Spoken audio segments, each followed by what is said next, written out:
अब सवाल ये उठता है कि कोरोना संक्रमण चक्र कैसे टूटे। कई सरकारों ने वीकेंड लॉकडाउन लगाकर कोरोना के चक्र को तोड़ने की कोशिश की है, लेकिन हमें यह समझना जरूर होगा कि लॉकडाउन लगाकर हम बड़ी लड़ाई मतलब कोरोना को हरा बिल्कुल नहीं सकते। कोरोना को मात देना है तो सावधानी और एहतियात को हमें अपने जीवन का अंग बनाना ही होगा। आपको और हमें संभलना होगा। कोरोना की दूसरी लहर हो या कोरोना की पहली लहर थी, एक्सपर्ट्स और डॉक्टर्स ने मास्क पहनने की आपको और हमें हमेशा हमेशा सलाह दी, लेकिन हमने क्या किया? हमने लापरवाही की और लापरवाही का परिणाम हम कोरोना की दूसरी लहर का सामना कर रहे हैं, जो कि पहले से कहीं ज्यादा खतरनाक और घातक है। मास्क पहनना बहुत बहुत जरूरी है, क्योंकि अगर हम मास्क में रहते हैं तो कोरोना का खतरा 90% तक घट जाता है। अगर एक कमरे में 2 या 2 से ज्यादा लोग मास्क पहने हुए हैं तो 96% तक संक्रमण का खतरा कम हो जाता है। मास्क ऐसे पहनिए कि मुंह और नाक पूरी तरह से आपके ढके रहे और कोशिश ये कीजिए कि आपके मास्क और मुंह के बीच कोई भी गैप न रहे, यानी कि हवा अंदर आ जा ना पाए। देश के 5 राज्यों में कोरोना का संक्रमण लगातार हमारे सिस्टम को घेर रहा है। ऑक्सीजन की कमी से लोग परेशान हैं। दिल्ली से लेकर बिहार तक, महाराष्ट्र से लेकर उत्तर प्रदेश तक ऑक्सीजन की भीषण कमी है। एक एक सिलेंडर के लिए मरीज घंटों घंटों कई कई दिनों तक परेशान हो रहे हैं। अस्पतालों में ऑक्सीजन की कमी के कारण लोगों की जानें जा रही हैं। उत्तर प्रदेश में कोरोना के मरीजों का आंकड़ा रिकॉर्ड तोड़ रहा है।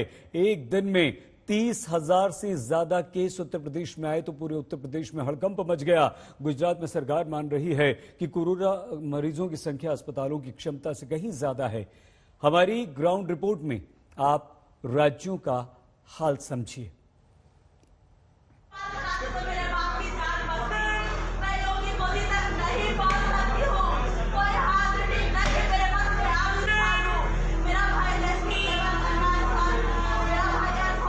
वाराणसी में अनीता गौड़ के पिता को वक्त पर ऑक्सीजन नहीं मिली।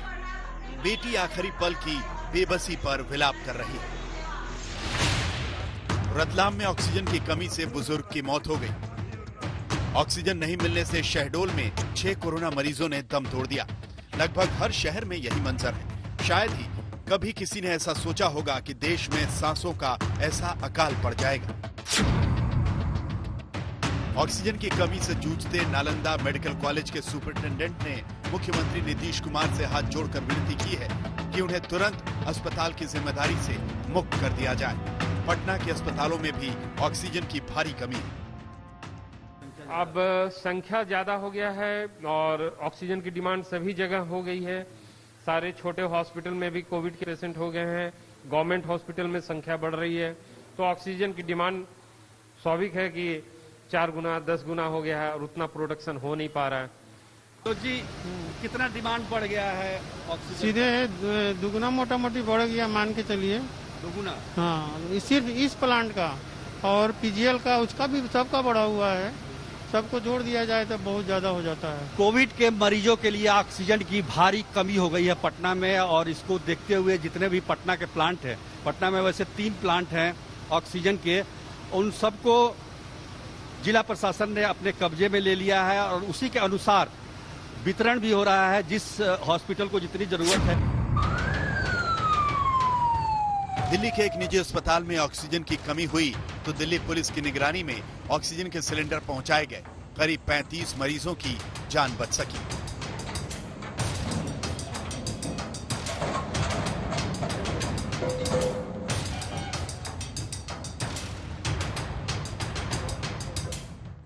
नांगलोई नजफगढ़ रोड पर बने मनसाराम अस्पताल में 35 कोरोना मरीज ऑक्सीजन के सपोर्ट पर थे। ऐसे में अचानक ऑक्सीजन की सप्लाई वो खत्म हो गई। अस्पताल में हड़कंप मच गया। ऐसे में डॉक्टरों ने दिल्ली पुलिस के 100 नंबर पर कॉल किया, जिसके बाद दिल्ली पुलिस ने बाकायदा गाड़ियों में ऑक्सीजन भरकर अस्पताल पहुंचाया और इस तरह से मरीजों की जान बचाई जा सकी। ऑक्सीजन की कमी है, बेड की कमी है, डॉक्टरों और नर्सों की कमी है। वहीं दूसरी तरफ रविवार को देश में कोरोना संक्रमण ने अब तक के सभी रिकॉर्ड ध्वस्त कर दिए। बीते 24 घंटे में रिकॉर्ड 2,61,000 से अधिक नए कोरोना मरीज मिले, जबकि 1,500 से ज्यादा लोगों की संक्रमण के चलते जान चली गई। 17 अप्रैल को महाराष्ट्र में 67,123 नए मामले सामने आए। 24 घंटे में पूरे महाराष्ट्र में 419 लोगों ने कोविड से दम तोड़ दिया। गुजरात में पिछले 24 घंटे में 10,000 के करीब कोरोना के मरीज सामने आए।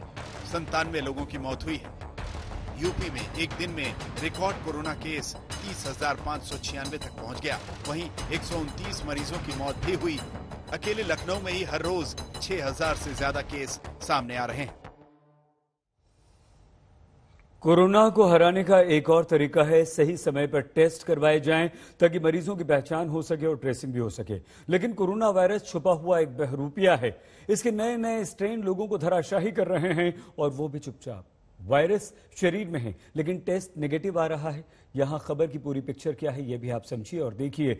मान लीजिए कोई व्यक्ति कोरोना संक्रमित है या नहीं, ये जानने के लिए पहले एंटीजन टेस्ट करवाया जाता है जिसमें यह अंदाजा मिलता है कि कोई व्यक्ति कोरोना के संपर्क में आया है या नहीं। लेकिन इसके परिणाम पर निश्चिंत आप नहीं हो सकते, इसीलिए इस पर विश्वास कम था। लेकिन आरटीपीसीआर टेस्ट को फाइनल परिणाम माना जा रहा था। यह अब भी गोल्ड स्टैंडर्ड माना जाता है आरटीपीसीआर। हालांकि अब आरटीपीसीआर टेस्ट भी अंतिम कसौटी नहीं है। आरटीपीसीआर के परिणाम 20% तक गलत सिद्ध हो रहे हैं। मतलब हर 5 में से 1 व्यक्ति का टेस्ट रिजल्ट सही नहीं आ रहा है। कई राज्यों में ऐसे मरीज मिल रहे हैं जिनमें कोरोना के लक्षण तो हैं लेकिन टेस्ट बार बार नेगेटिव आ रहा है। ये कोरोना की दूसरी लहर का कहर है। अब सवाल ये उठता है कि टेस्ट में कोरोना पकड़ में क्यों नहीं आ रहा। तो इसका जवाब और इसके जवाब के कई सारे कारण हैं। जैसे पहला, वायरस नाक या गले में मौजूद ना हो तो परिणाम सही बिल्कुल नहीं आएगा। दूसरा, अगर वायरस लोड यानी कि वायरस की संख्या ज्यादा नहीं है तो भी परिणाम सही नहीं आएगा। तीसरा, गले या नाक की जगह कोरोना का इन्फेक्शन अगर सीधे फेफड़ों में हो तो भी सही परिणाम मिलना बहुत बहुत मुश्किल है। और इन सारे कारणों की जड़ है वायरस का म्यूटेशन यानी कि इसका रूप बदलना। तो इस नई मुसीबत को एक उदाहरण से आप समझिए। मान लीजिए किसी को बुखार आ रहा है, मरीज को बुखार आ रहा है, खांसी और सांस फूलने जैसी समस्याएं थी, लेकिन उसकी रिपोर्ट अगर आपने टेस्ट करवाया कोरोना को तो रिपोर्ट नेगेटिव आई थी। बाद में डॉक्टर्स ने मरीज का सीटी स्कैन किया तो फेफड़ों में वायरस यानी कि कोरोना की मौजूदगी के लक्षण या निशान दिखाई दिए डॉक्टर्स को। ऐसा मरीज अगर जागरूक ना हो, गहरी जांच न करवाए तो वो कोरोना वायरस का सुपर स्प्रेडर बन जाता है। आप सोचिए।